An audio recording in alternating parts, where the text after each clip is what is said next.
I planned Christmas at my house to fix things with my family. Then my brother arrived with movers. Dad handed me storage papers, and Mom said, "Your place makes more sense for him." Then my daughter walked in and said 6 words that stopped the room cold. "My name is Marcus, 33, project manager at a civil engineering firm, single father." And the house they showed up to take was the only reason I still had my daughter. Let me tell you about December 25th. Christmas morning started at 6:14 a.m. Lily woke me up by standing next to my bed and breathing on my face until I opened my eyes, which is her method and has been her method since she was 4. She's 7 now. She was wearing the reindeer pajamas I bought her in October because she saw them on a rack at Target and touched them with both hands like they were made of something precious. She didn't ask for them.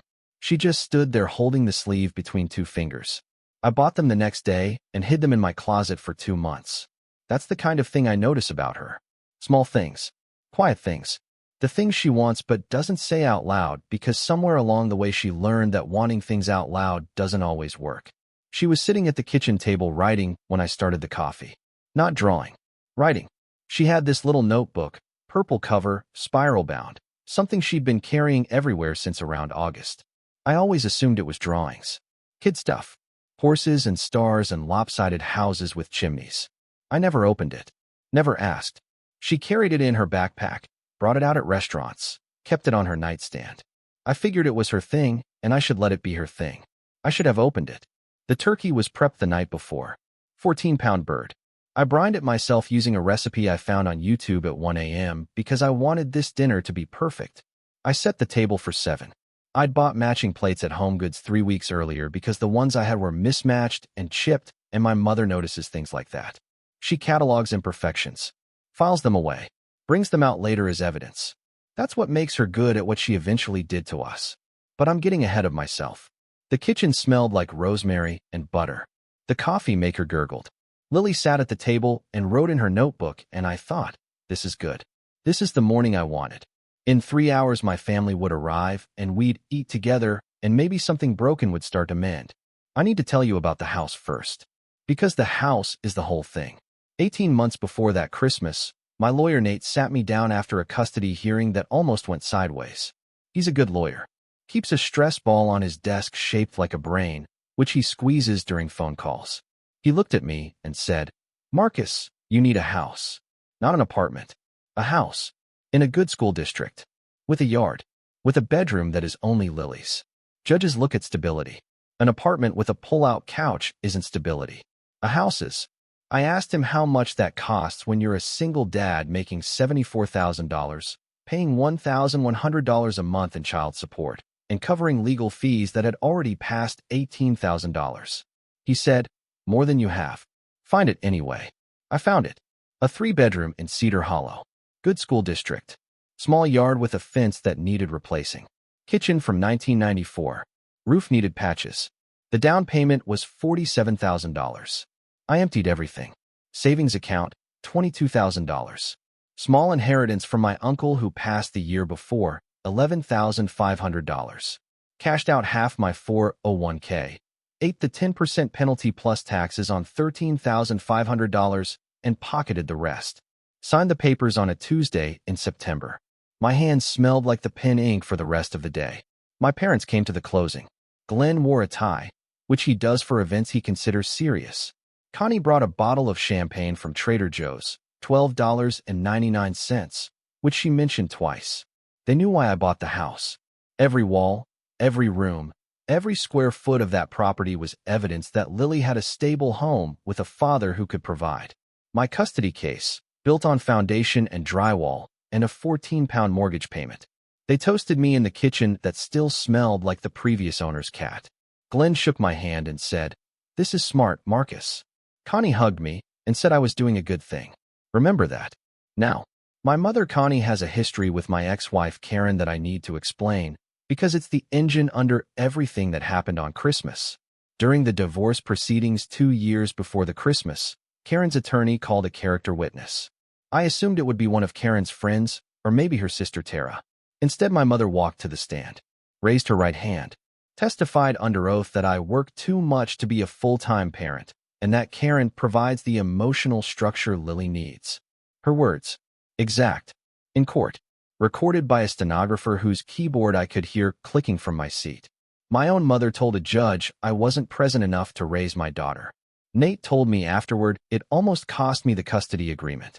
What should have been a clean 50-50 nearly became every other weekend. Because of my mother. Because she chose Karen. Not because Karen was a better parent. Because Karen called more. Remembered birthdays. Sent photos. Did the relational maintenance that Connie values above all else. The performance of closeness, which she mistakes for closeness itself. I forgave her. That's the part that sticks in my throat every time I think about it. I forgave her, and 18 months later I set her a place at my Christmas table with the nice plates from HomeGoods. I even called her the week before to ask if she had any dietary restrictions now, because she'd mentioned something about gluten in September, and I wanted to make sure the stuffing worked for her. I adjusted the stuffing recipe for the woman who almost took my daughter. Speaking of September, Lily's birthday was September 14th. I planned a party at the house. 12 kids from her class, decorations from Dollar Tree, a homemade cake, because Lily said she wanted one that looked like a butterfly, and the bakery wanted $85 for custom work. I spent 2 hours watching cake decorating tutorials. The butterfly looked more like a bat. Lily said it was perfect. I invited both sides of the family. Connie and Glenn RSVP'd yes. Drew RSVP'd maybe, which for Drew means yes without commitment. Morning of the party, 8:47 a.m. Connie called. Said Drew needed help moving out of his girlfriend's apartment, and they couldn't make it. All three of them. Glenn too. My entire side of the family canceled on a 7-year-old's birthday to help my 29-year-old brother carry furniture. Lily asked me twice why Grandma wasn't there. I told her something about a scheduling conflict. She didn't ask a third time. Here's the thing I didn't know until Christmas. Drew's girlfriend didn't break up with him in December. She broke up with him in September. He'd been couch surfing and sleeping in his car for 3 months before that truck showed up in my driveway. My parents knew. They'd been sheltering him off and on, planning this move since at least October. The birthday they canceled wasn't a scheduling conflict. It was a rehearsal. There was a time when Connie was different. Or maybe she was the same, and I was too young to see it clearly. When I was 11, I broke my wrist falling off a bike in the driveway. It was a Saturday. Glenn was at work. Connie drove me to the ER doing 50 in a 35 zone, ran 2 stop signs, and held my hand in the waiting room for 4 hours. She didn't check her phone. She didn't leave to get coffee. She sat there in a plastic chair and told me about the time she broke her own arm roller skating in 1979 and how the cast itched so bad she stuck a chopstick down it, and it got stuck. She made me laugh through the pain. I remember the fluorescent lights buzzing above us and the antiseptic smell in my mother's hand, warm and steady. This is the same woman who coordinated a custody attack over Christmas dinner. I keep those 2 versions of her in my head at the same time, and neither one cancels the other out. The family started arriving around noon. Glenn first, carrying a paper grocery bag with a bottle of red wine and a manila folder tucked under his arm. The folder was thick. I noticed it and didn't think about it because people bring things to Christmas. Folders aren't unusual. Maybe it was paperwork for something mundane. Connie came in behind him carrying 3 gift bags, one beautifully wrapped in silver paper with Lily's name on the tag in Connie's handwriting. Drew showed up last. My brother, 29. Between jobs. Between apartments. Between everything. Perpetually, since he was 22. Except he didn't show up in a car. He showed up in a 14-foot rental truck with 2 movers and a dresser already coming down the ramp. I was at the stove basting the turkey when Lily came in from the living room. She said, "Daddy, there's a truck." I wiped my hands on a dish towel that smelled like sage and walked to the front window. Drew was standing in my driveway pointing at the garage door. One of the movers had a clipboard. The other was carrying a cardboard box labeled kitchen in black marker. I opened the front door. The air was cold and sharp and smelled like diesel exhaust from the truck's idling engine. Drew saw me and did this thing he always does, a half wave, half shrug, like he was arriving at a party he wasn't sure he was invited to. He was wearing a jacket I'd never seen. North Face. Tag still on the inside collar, I noticed later. Too expensive for someone who told me 3 weeks ago he was eating ramen for dinner because he couldn't afford groceries. I said, "What's in the truck, Drew?" He said, "Let's go inside. Mom and Dad will explain." That sentence. Let's go inside. Mom and Dad will explain. Past tense awareness. Present tense coordination. Future tense assumption that I would comply. He'd rehearsed it. The delivery was too smooth for Drew, who stammers when he orders coffee. The living room. Connie on the couch, ankles crossed, hands folded. Glenn in the armchair with the manila folder on his knee. Lily on the floor near the Christmas tree, arranging the ornaments she'd made at school. Paper snowflakes. Popsicle stick reindeer. A macaroni angel with one eye. Glenn opened the folder. Inside, storage unit transfer paperwork. A lease agreement for a 10 by 20 climate-controlled unit at CubeSmart on Route 9, 14 minutes from my house. My name on the tenant line. Pre-filled. The monthly cost, $189, already calculated into a spreadsheet clipped to the back page, alongside projected utility cost increases for adding a second adult to my household. Someone had done math. Someone had used Excel. Beneath the storage papers, a second document. I almost missed it because it was face down, paper clipped separately. A draft letter from a law office I'd never heard of, Bergman and Associates, addressed to the family court of our county, referencing change in household composition as grounds for an emergency custody review. The letter was dated December 8th, 17 days before Christmas. My father had this letter in his hands before he RSVP'd yes to my dinner invitation. He sat at my table carrying a legal weapon in a manila folder, and he waited for the turkey.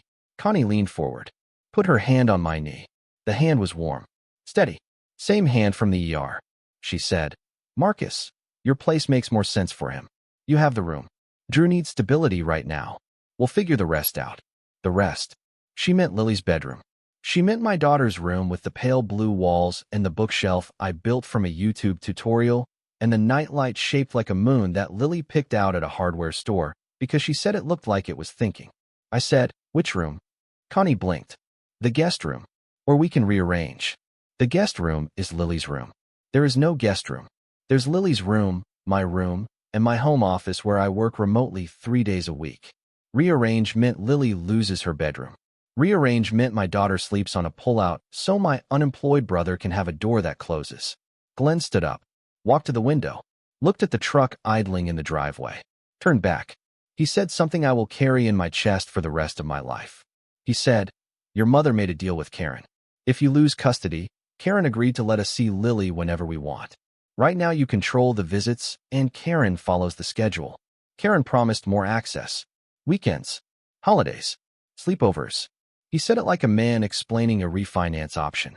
Calm. No inflection. As if trading their son's custody arrangement for more grandparent time was a reasonable transaction. As if my daughter were a timeshare and they were negotiating weekends. I looked at Connie. She didn't deny it. She adjusted the silver gift bag on the couch. Lily's name on the tag. I said, what's in the bag, Mom? She hesitated. Just a beat. Her fingers tightened on the tissue paper. I walked over and opened it myself. Inside was a children's bedroom furniture catalog from Pottery Barn Kids. One-page dog-eared.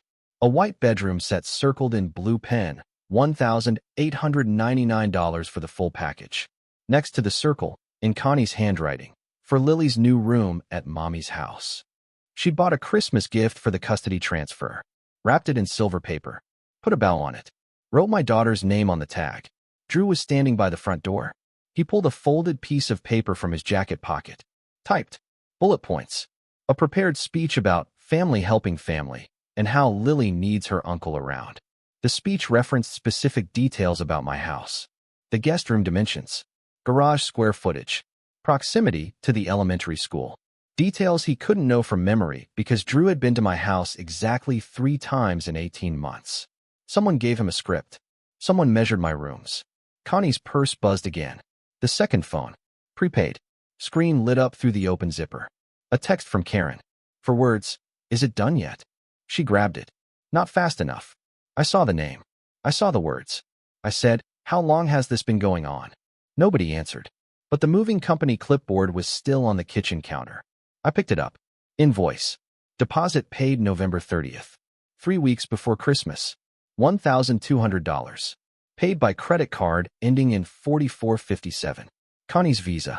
The card, she told me, was maxed out in October when I asked her to help with Lily's school supply fees. $62. She couldn't swing $62 for her granddaughter's colored pencils. but she had $1,200 for a moving truck to dismantle her son's custody case. Lily was sitting on the floor through all of this. I kept checking. She was near the tree, notebook in her lap, not writing anymore, just holding it. Open. I could see the page from 12 feet away. Not drawings. Words. Columns. Headers. A 7-year-old's handwriting, large and careful, organizing information she'd been collecting. I still didn't know what was in it, but the structure was unmistakable. She wasn't doodling. She was documenting. And then I realized she wasn't on the floor anymore. Lily was standing in the doorway between the living room and the hallway. She'd been on the stairs. Not her room. The stairs. Third step from the bottom, behind the banister, in a spot where you can see the whole living room, but nobody can see you unless they turn around. She'd been there for 20 minutes. She heard Connie's line about the house. She heard Glenn's folder. She heard Karen's name. She heard her grandfather explain the deal, the custody trade, the grandparent access arrangement. She sat there in her reindeer pajamas, holding her purple notebook, and she listened to the adults in her life plan her relocation like a quarterly budget meeting. She walked into the living room, stood in the middle, bare feet on the hardwood I'd refinished myself the summer before, on my knees with a sander for 3 weekends because the floors had water damage and I couldn't afford to hire someone. She stood on those floors and looked at Connie, looked at Glenn, looked at Drew, then looked at me. 6 words. Mommy told me to say yes. The room stopped. Not quiet. Stopped. Like someone yanked the power cord from the wall. Glenn sat down hard. Connie's mouth opened, but nothing came out. Drew took a step backward, and his shoulder hit the doorframe. Karen had coached her. 3 weeks before Christmas, Karen told Lily, "After Christmas, you might get to live with Mommy full-time. Wouldn't that be fun?" Told her, "Don't tell Daddy. It's a surprise." A 7-year-old carried that secret for 21 days. Through school, through breakfast, through bedtime stories where I read her the same chapter of Charlotte's Web 3 nights in a row because she likes the part where Wilbur can't sleep. Through hanging ornaments on a tree in a house that people were planning to take from her father. She carried it, and she said nothing, and she wrote in her notebook, and she waited.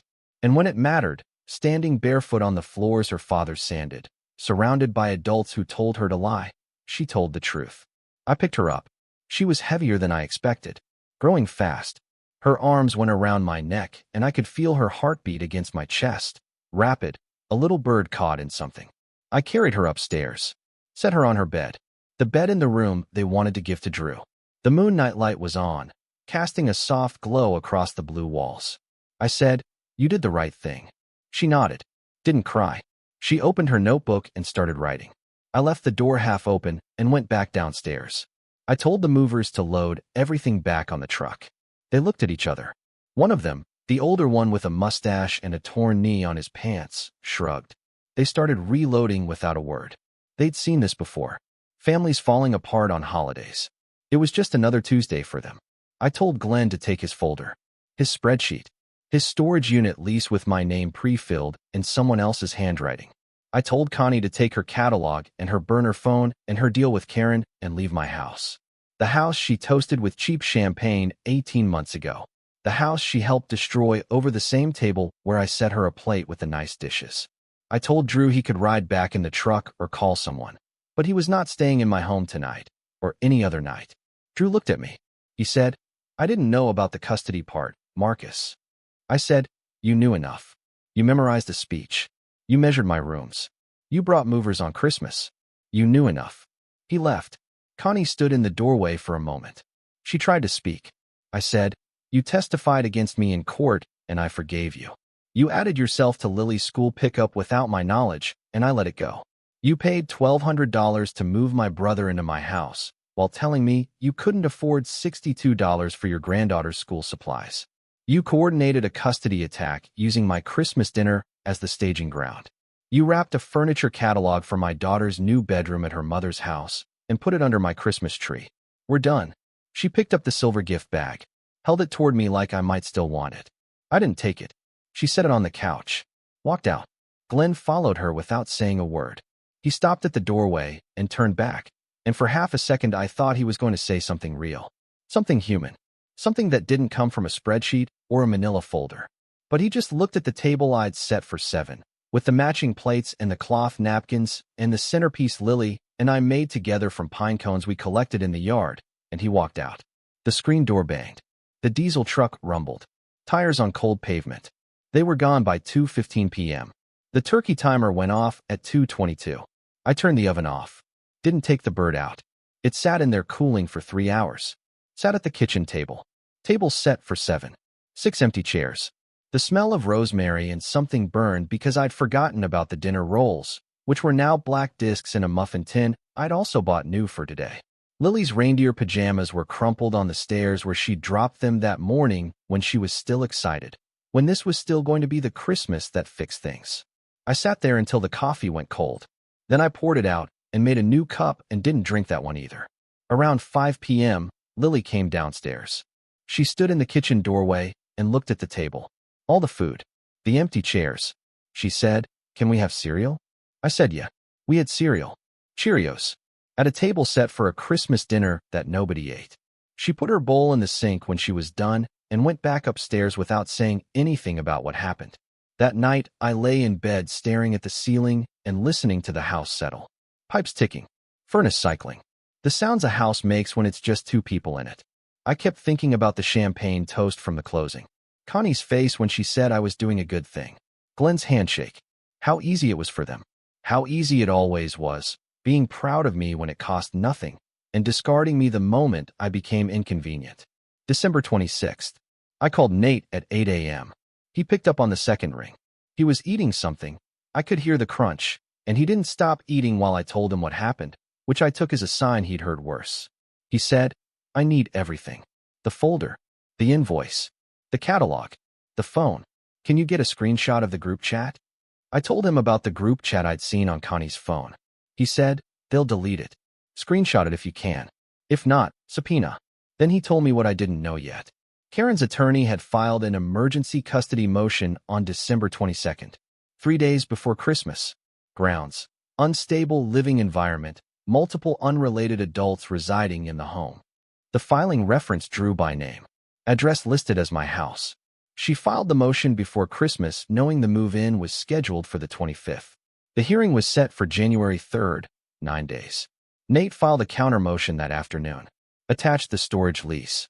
The custody lawyer's draft letter from Glenn's folder dated December 8th. The moving invoice on Connie's maxed-out card.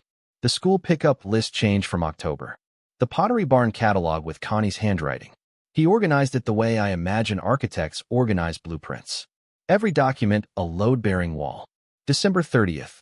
Karen's attorney withdrew from the case. Sent Karen a certified letter citing inability to effectively represent. Nate translated. She lied to him too. He didn't know the full scope.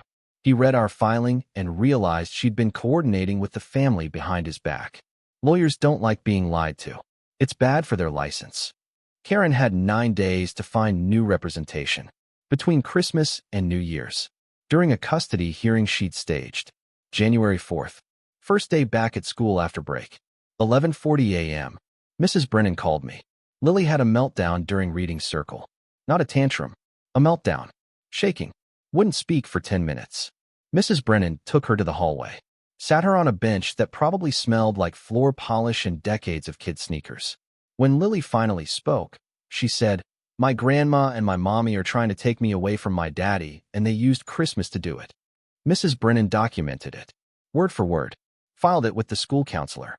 The school counselor filed it with Family Services per mandatory reporting protocol. That documentation entered the custody record. A 7-year-old, unprompted, unrehearsed, told a teacher what happened. In a school hallway. On a bench. January. The court appointed Dr. Shapiro as custody evaluator.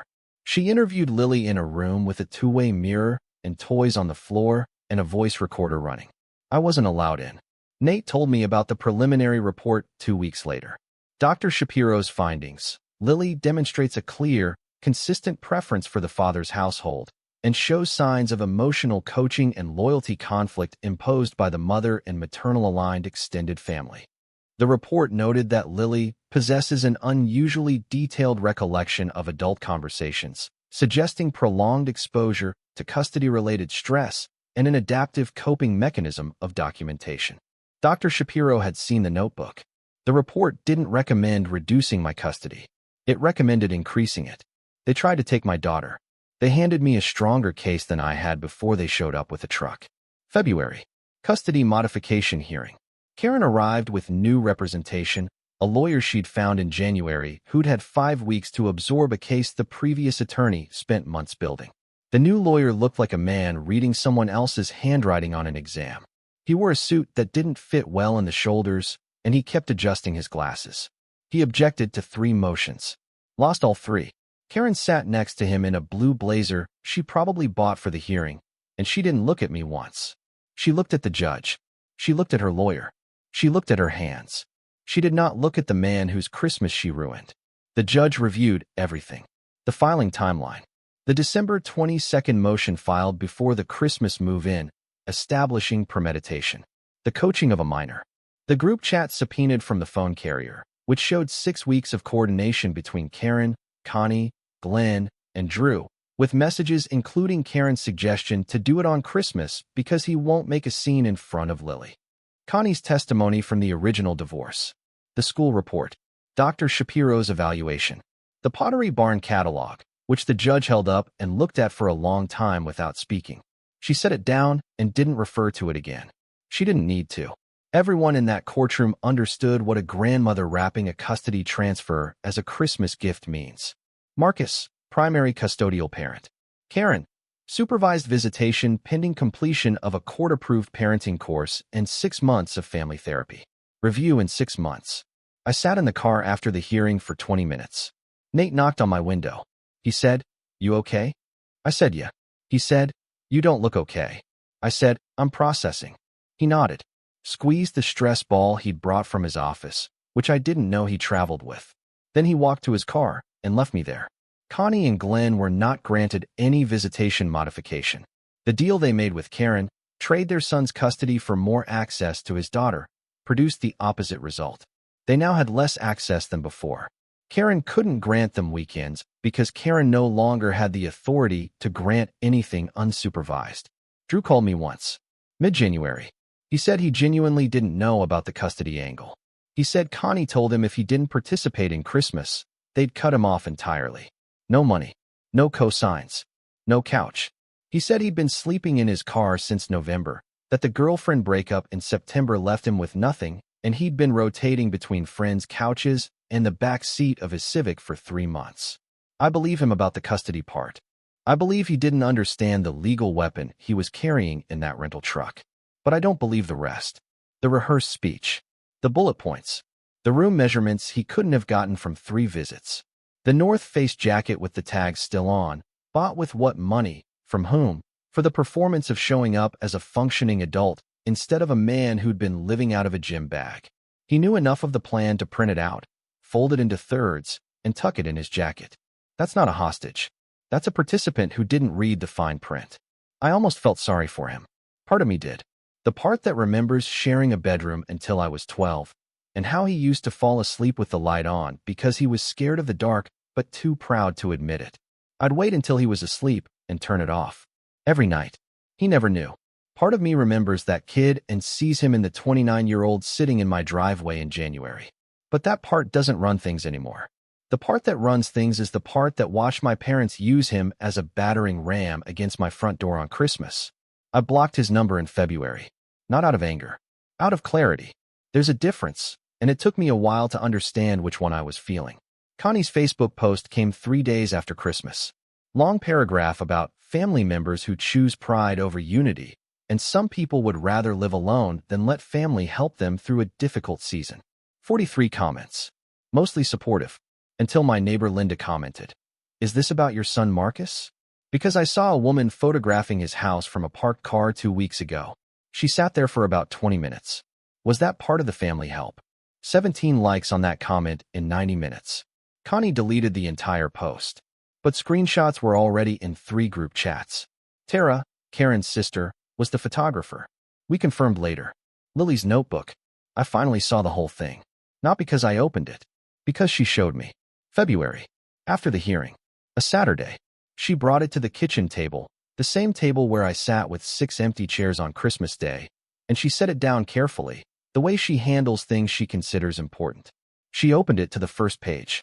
Pages of lists in careful second-grade handwriting. Large letters, some backwards, some corrected with a line through them and rewritten next to it. Dates at the top of each page in the format I taught her. Month, day, year. She'd been doing it right since August. Things Mommy says about Daddy. 12 entries. Some of them specific enough to hurt. Daddy doesn't try hard enough. Daddy's house is too small for a family. Grandma agrees with me. Each one dated. Things Grandma says when Daddy's not there. 8 entries. Your mommy loves you more than anyone. Sometimes daddies need help knowing what's best. You'd like your new room. What Uncle Drew said on the phone. For entries. She'd overheard phone calls when she was supposed to be asleep, or playing in the next room, or watching TV. Kids hear everything. We just pretend they don't because it's easier. Direct quotes, misspelled but phonetically accurate. She'd been keeping records. My 7-year-old daughter, in a purple spiral-bound notebook that cost $3.49 at Walgreens, had been conducting her own investigation for 5 months. Not because anyone told her to. Not because she understood custody law or evidence collection or documentation chains. Because she heard adults saying things about her father that didn't match the father she knew, and the gap between those two versions scared her, and she did the only thing she could think of. She wrote it down. She made it real on paper so she wouldn't forget, so someone would believe her. I closed the notebook, handed it back. I said, "You're really brave, you know that?" She said, "I know." Put the notebook in her backpack. Zipped it with both hands because the zipper sticks, and she hasn't asked me to fix it. Walked to the living room. Turned on the TV. Something with talking animals. Volume low. I stood in the kitchen for a while. The faucet was dripping. Had been dripping since November. I should have fixed it weeks ago. I stood there and listened to it drip, and through the wall I could hear the muffled sound of cartoon dialogue and my daughter breathing. And I didn't fix the faucet because I couldn't make my hands do anything useful right then. March. Lily's class had a writing assignment. Write about your home. Mrs. Brennan gave them lined paper with a house-shaped border. Lily wrote about the kitchen where Daddy makes pancakes on Saturday mornings, the ones that are always a little burned on the bottom, but she eats them anyway. The wall we painted together in the hallway, pale blue, because she picked the color from a fan of paint chips at the hardware store, and I didn't argue even though I wanted green. The porch where we sit after dinner when it's warm enough, where she tells me about school, and I tell her about work, and we both pretend the other one's stories are interesting. She wrote, "Some people tried to take our house, but my daddy didn't let them. Our house is still our house." Mrs. Brennan kept a copy. So did the court. I framed mine. Put it on the wall we painted. The blue wall. The one she picked. 3 months after Christmas. Tuesday morning. Driving Lily to school.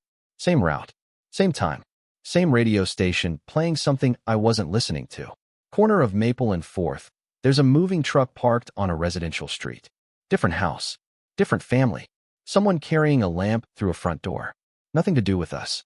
Lily saw it through the window. She went quiet. Watched it as we passed. Then she said, "That one's just moving, right, Daddy? Not the bad kind." 7 years old. Already knows there's a bad kind of moving truck. I told her, yeah, just the regular kind. She went back to looking out the window. I kept both hands on the wheel and didn't say anything else because I didn't trust my voice. Thanks for staying through this one. It was a long one. Means a lot. Subscribe, comment, share, whatever feels right. I'll be back.